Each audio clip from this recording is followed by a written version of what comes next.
Hey everyone, welcome back to the channel. Thank you to everyone that joined the first round live stream of the 2025 NHL Draft. It was fun to cover it with my brother Thomas, coming back from Nashville, being able to cover the first round. Some surprises, I would say top 10, a lot of the personnel I expected. But this is going to be the winners and losers of the first round of the 2025 NHL Draft. After the draft is over and maybe some of the moves and trades that happen, I'll talk about overall winners and losers of the weekend. But first round specifically, get your comments down below, subscribe, like, notification bell, all that good stuff. You know what? I think it was interesting. Like, there were some picks that I felt were just like winners off the bat. So anything else they did, I've still kind of declared them winners. So let's get into it. I'll probably do a handful of winners, handful of losers. Easy winners. And I feel like this is a team that I'm kind of interested in just in terms of their draft recently. Maybe people are going to be like, why are you declaring them a winner with only one selection and it's late in the first round? But the Washington Capitals. So I sent out a tweet. If you guys don't follow me on Hot Take Hockey on X, Twitter, whatever you want to call it, the Washington Capitals' recent draft history of what they've done, like either late in the first round or second round, third round, is kind of crazy. So I kind of went through it on X. Like, you look at some of the recent picks, whether it was like Andrew Cristall in the second round, he rips it up in the WHL. You look at like the Protest brothers, the fact that they pulled both the Protest brothers out of the draft, and they look like very promising. Obviously, one Protest brother ripping it up for the Capitals already, and then the younger brother, Ilya Protest, ripping it up for the Windsor Spitfires in the OHL. Then you look beyond that, a guy like Cole Hudson, who seems to be a potential top pairing defenseman for them. You go even further than that. Of course, Ryan Leonard later in the top 10 or top 15, which was a really good pick. And then now they get Lyndon Lakovic, 6'4", beast out of the WHL.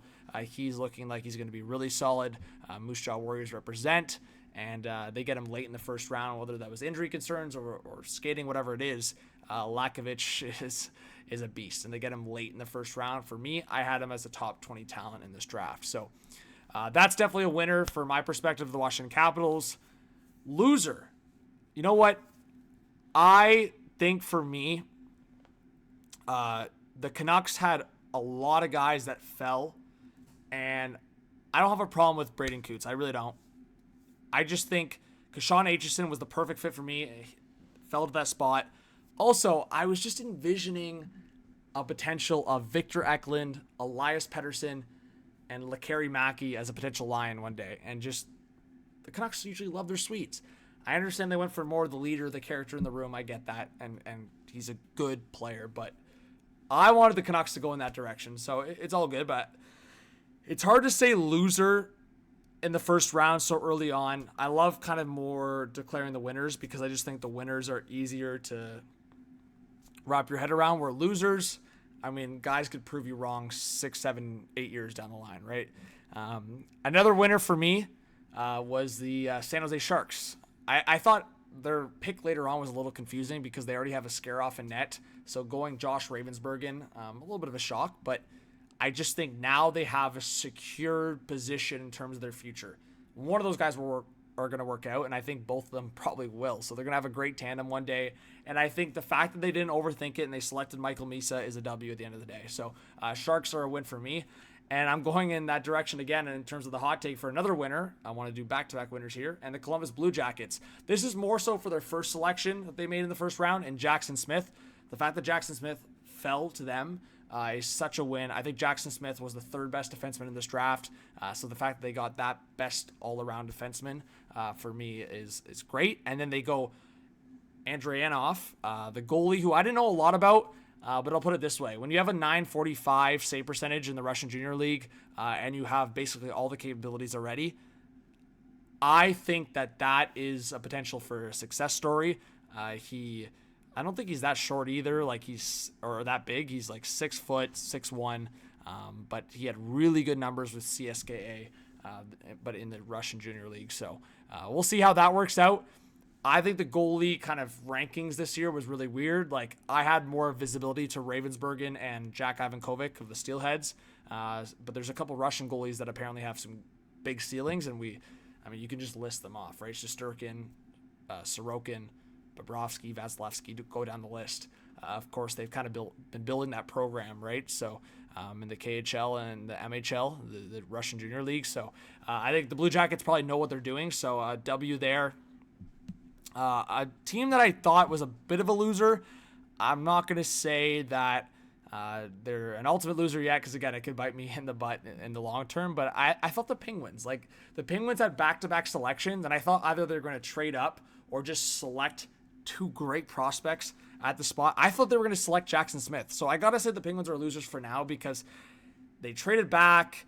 I didn't love their pick in terms of, like, for me, Kindle was a good selection in the grand scheme of things, but I just thought that you had the opportunity to draft a left shot defenseman, the prospect that you're kind of needing right now. Like, you have so many guys on the right side right now.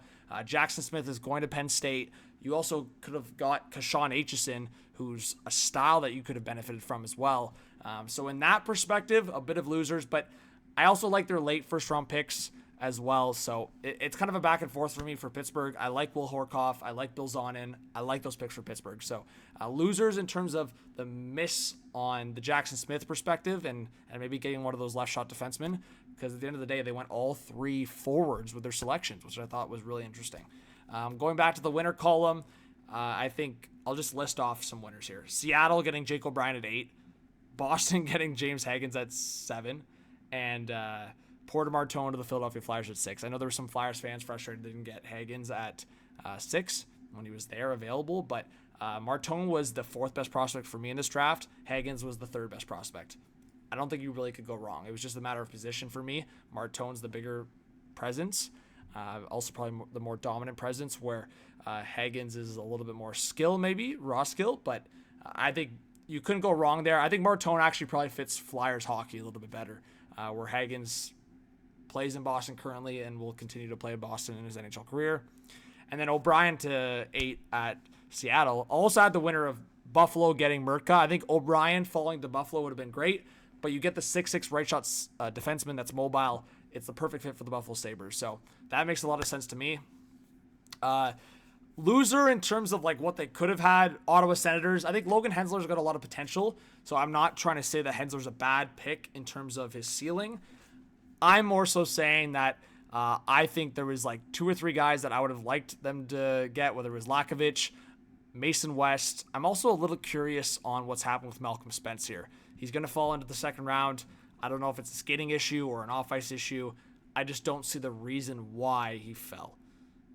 The year prior to him being draft eligible, so not just this year, but the year before, he was like a point per game. So I watched him play for the Erie Otters. I think a lot of people watched him play.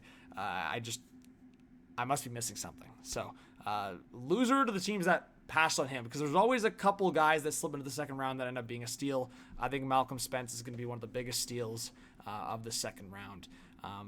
You know what? I think the Islanders are probably, for the first time of all time in hot take hockey history, are winners and losers.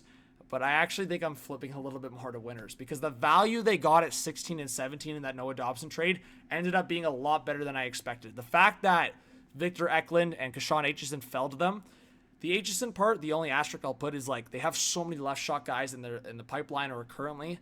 Like they have Pelech Romanov already. They just drafted Schaefer. They have Isaiah George, obviously. So adding Aitchison to that is definitely crowded on that left side in terms of left shot defensemen.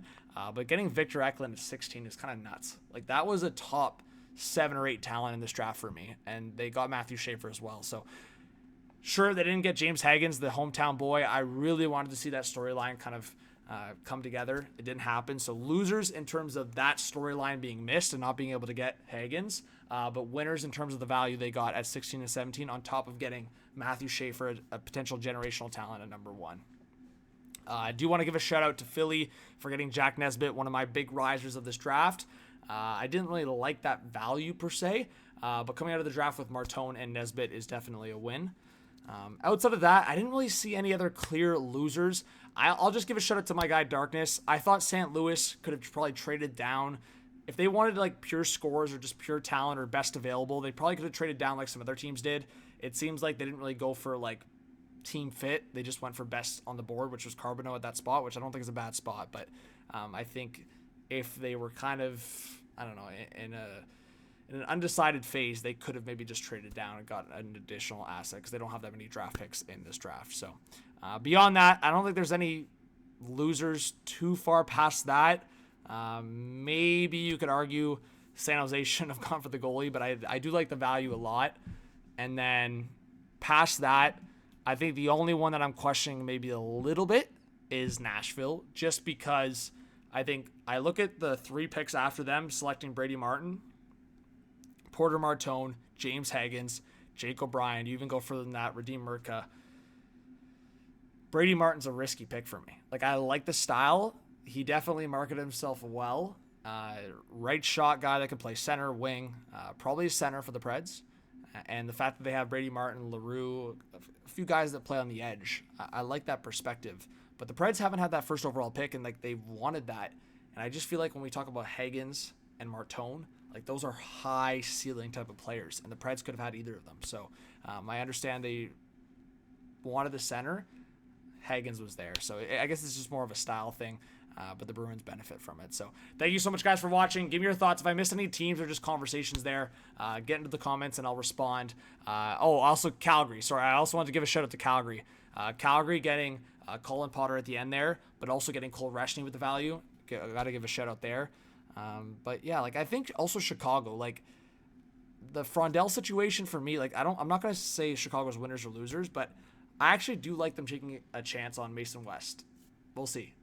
Mason West might be a project, but I actually like the risk there. But yeah, Chicago's an interesting one. I didn't love what they did tonight, but I didn't hate it either. Anyways, subscribe, like, comment, notification bell. We'll see you guys on the next video and maybe some content tomorrow for round 2 and beyond. Peace.